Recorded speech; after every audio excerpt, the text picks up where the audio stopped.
Yusran Beta atau Becam, kesaksian dari saudara Soyali atau Bude, dan kesaksian dari... Sidang pemeriksaan Bupati Goa, Husniata Lenrang, dalam Pansus Hak Angket DPRD Goa berlangsung tegang Selasa 14 Juli 2026. Perdebatan terjadi terkait mekanisme penyampaian pertanyaan di ruang rapat DPRD Goa, Jalan Masjid Raya Sumba Opu. Pansus menetapkan metode tanya jawab dilakukan satu persatu untuk menjaga ketelitian dan pendalaman materi. Namun Husnia meminta agar seluruh pertanyaan disampaikan secara kolektif agar dapat dijawab sekaligus. Permintaan tersebut ditolak oleh anggota Pansus yang tetap berpegang pada tata tertib sidang. Ketua Pansus akhirnya memutuskan mekanisme tetap menggunakan pola tanya jawab bergantian.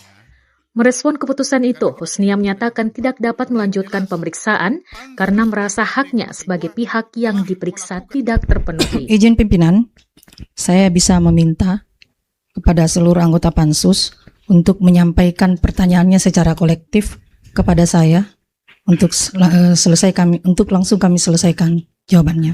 Silakan. Ya. Izin, saya juga ingin menyampaikan hak saya. Saya akan menjawabnya dengan tuntas dan lugas.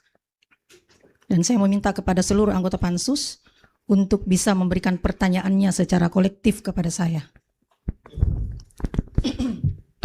Ia kemudian meninggalkan ruang sidang dan keluar dari gedung DPRD Goa dengan pengawalan sebelum menuju rumah jabatan di Jalan Beringin, Sumba Opu.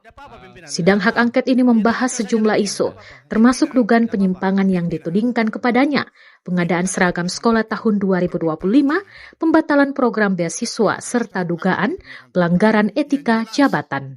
Pansus DPRD Kabupaten Goa telah melakukan secara konstitusional mengundang saudari periksa.